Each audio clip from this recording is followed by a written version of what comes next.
Hello दोस्तों, आपका स्वागत है आपके यूट्यूब चैनल कौशल क्लासेस में। आज हम फिर बात करेंगे आरआरबी आरपीएफ एसआई में आए हुए मैथ क्वेश्चंस के सॉल्यूशन की। अभी तक हमने 6 चैप्टर्स कंप्लीट करा दिए। आज हम स्टार्ट करेंगे सीआई और एसआई, यानी कि सिंपल इंटरेस्ट और कंपाउंड इंटरेस्ट से रिलेटेड क्वेश्चन सॉल्व करते हैं।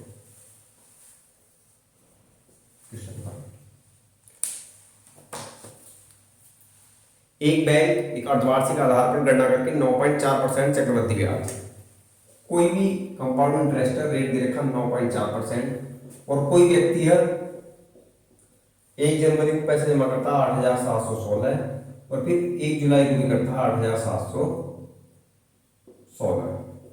ठीक है जी। तो पूछ रहे हैं कि साल के अंत में आपको कुल कितना ब्याज मिलेगा। ठीक है, साधारण ब्याज होता तो सिंपल क्वेश्चन था, लेकिन कंपाउंड इंटरेस्ट सॉल्व करते हैं। क्या करेंगे, जब उसने 1 जनवरी जमा करा जितना भी, तो 1 जनवरी से और 1 जुलाई तक 8,716 रुपए पर 4 पॉइंट यानी कि 4.7 का आधा कितना होगा, 4.7% का ब्याज है। ठीक है, अब जुलाई में 8,716 ये थे और 8,716 ये थे, तो इस पर फिर ब्याज लगेगा 4.7% और इस पर भी लगेगा 4.7 प्लस 4.7 का 4.7%। सॉल्व करते हैं, यानी कि रेट ऑफ इंटरेस्ट की बात करें तो 4.7 ये, 4.7 ये और एक 4.7 ये, कितना होगा 4.7 इंटू 3 प्लस 4.7 का 4.7, हमें पता 47 का स्क्वायर कितना होगा 2209, तो ये होगा 0.2209, तो कितना हुआ 4×12 14.1 प्लस 0.20। क्या करेंगे, ये वाली लास्ट की जो दो डिजिट है ये इग्नोर करते हैं। कितना हुआ 14.32%।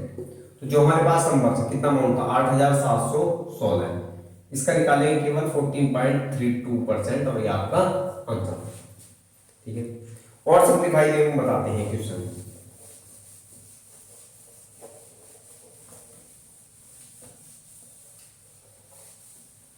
माना कि कोई व्यक्ति 1 जनवरी को 10,000 रुपए जमा करता, 1,000 का।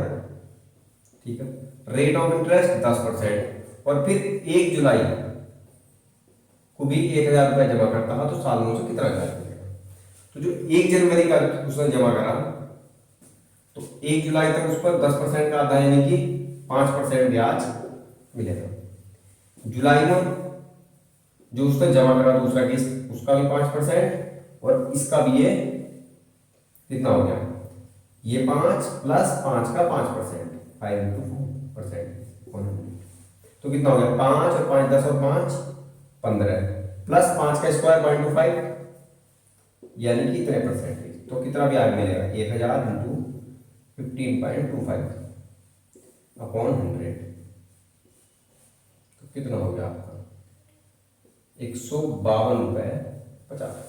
इस टाइप के क्वेश्चन थे, बहुत सारे क्वेश्चन थे, तो वो आपको अपने आप करने हैं। एक नया टाइप का क्वेश्चन था, उसके बारे में बात करते हैं। क्वेश्चन नंबर 3,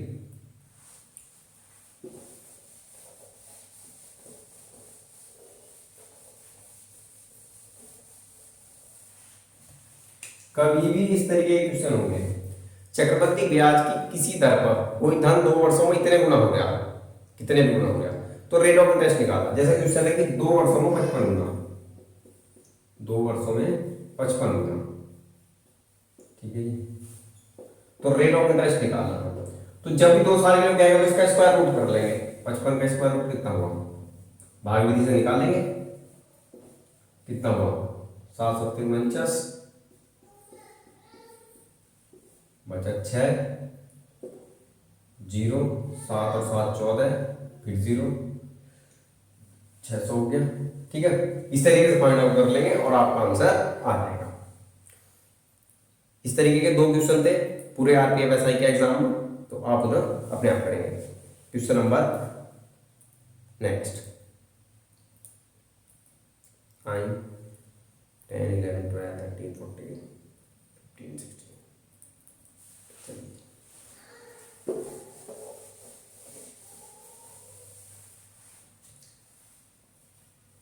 नेक्स्ट, किसी निश्चित धनराशि पर 14 वर्षों के 14% वार्षिक दर से 2 वर्षों में प्राप्त चक्रवृद्धि ब्याज और साधारण ब्याज का अंतर 633 रुपए है, धनराशि ज्ञात कीजिए। या तो 2 साल के लिए जब डिफरेंस दे रखा होगा तो 2 साल की कंपाउंड इंटरेस्ट और सिंपल इंटरेस्ट का फॉर्मूला होगा डिफरेंस बराबर पी आर स्क्वायर अपॉन 100 का स्क्वायर। ठीक, डिफरेंस दे रखा है क्वेश्चन में 633, प्रिंसिपल फाइंड आउट करना है। रेट ऑफ इंटरेस्ट 40, 14 इंटू 14 बटे 100 का स्क्वायर, 100 इंटू 100 सॉल्व कर लेंगे, पी की वैल्यू फाइंड आउट करेंगे। ऐसे और भी क्वेश्चन हैं तो आप ना अपने आप ट्राई करेंगे। नेक्स्ट,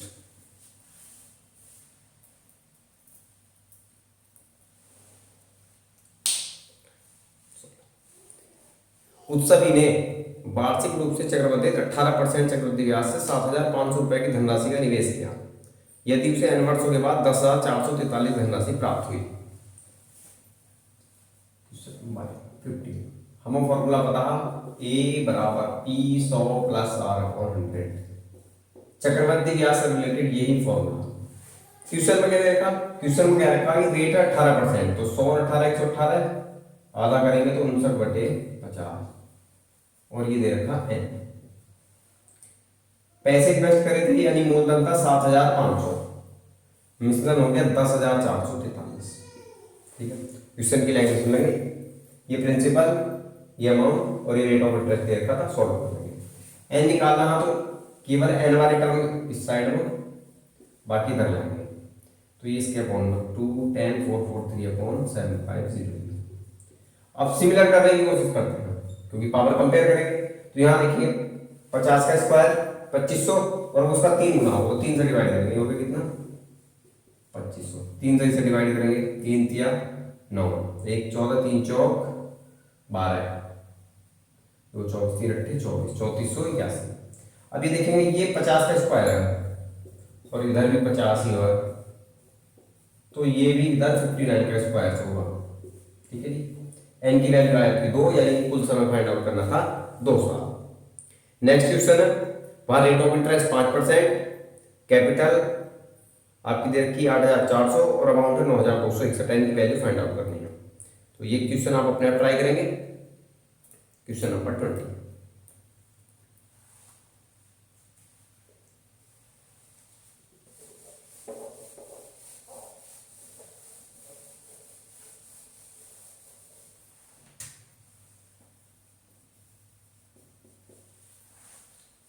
एक निश्चित धनराशि पर दूसरे वर्ष के लिए अर्जित ब्याज 6,787, यानी दूसरे साल का कंपाउंड इंटरेस्ट 10% है।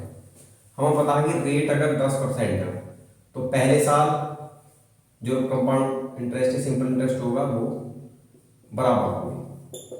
ठीक है, यानी कि पहले साल का कंपाउंड इंटरेस्ट कितना होगा 10%, दूसरे साल में हमें पता कितना होगा, इस 10 का 10% और होगा, यानी कि कंपाउंड इंटरेस्ट सेकेंड ईयर में, तो यानी कि 10% प्लस 10% का भी 10%, यानी कितना हो गया 11%। 11% की वैल्यू दे रखी, 11% बराबर दे रखा 6787। ठीक है, कैपिटल फाइंड आउट करनी है, 66 1 18 और 11 100 निकालना हो तो 617 और उसके पीछे 2 0, ये हमारी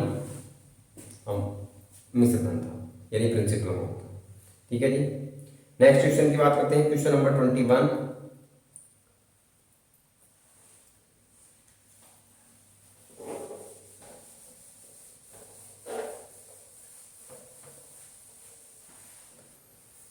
एक मूलधन जब प्रतिवर्ष 20% की दर से साधारण ब्याज पर निवेश किया जाता है तो 3 वर्षों के बाद मिश्रण 2160 हो जाता है।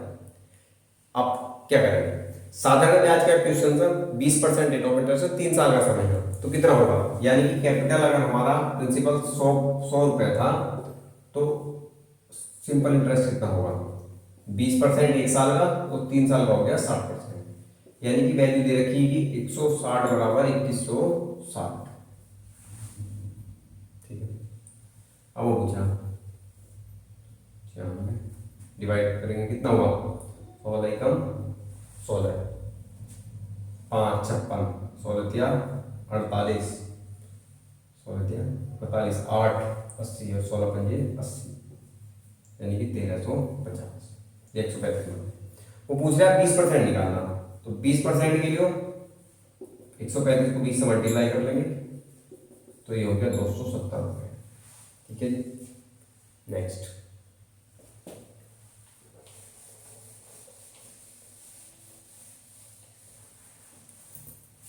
नेक्स्ट बात करते हैं 2000 रुपये पर क्वेश्चन दे रखा, प्रिंसिपल 2000 रुपये,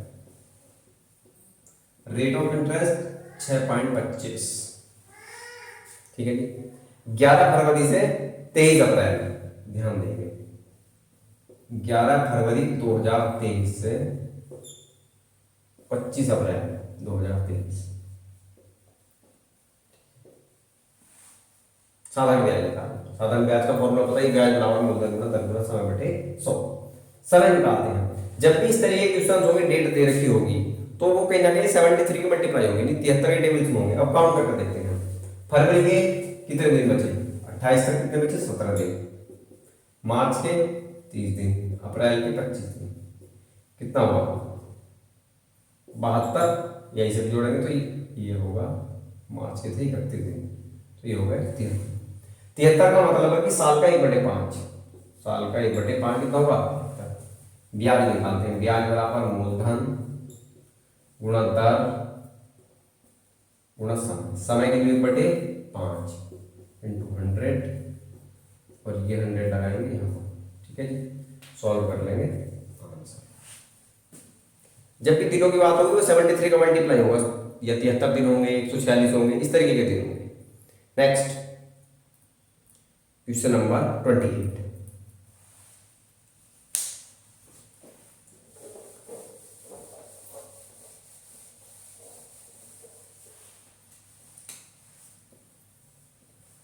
दो साल के लिए टाइम दे रखा है, 2 साल।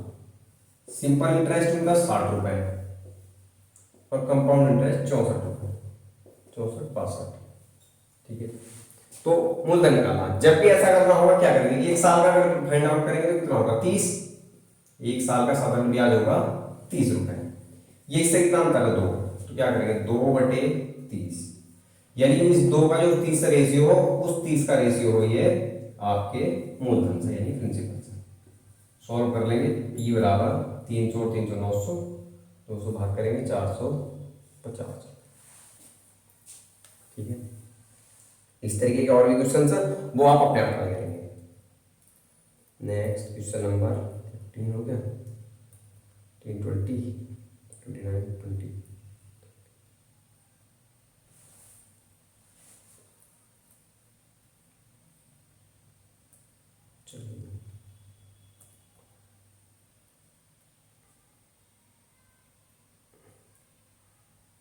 इसी तरीके का एक और क्वेश्चन था, वो करा देते हैं। केवल डिजिट चेंज है। 2 साल के लिए साधारण ब्याज और चक्रवृद्धि ब्याज देगा 60 और 63, 60 और 63। क्या करेंगे इनका अंतर 3, सिंपल इंटरेस्ट का उल्टा लिखा हुआ, ये 63 होगा और ये 60 होगा। ठीक है। 3 आधा करेंगे 30 और बराबर 30 बटे प्रिंसिपल, तो प्रिंसिपल हो गया 900, 3 से भाग करेंगे तो ये आंसर हो गया 300। ठीक है। ये आपका जो आरआरबी आरपीएफ को क्वेश्चन आए थे इंटरेस्ट से रिलेटेड, वो चैप्टर कंप्लीट हुआ। नेक्स्ट बात करेंगे हम रेशियो एंड प्रोपोर्शन की।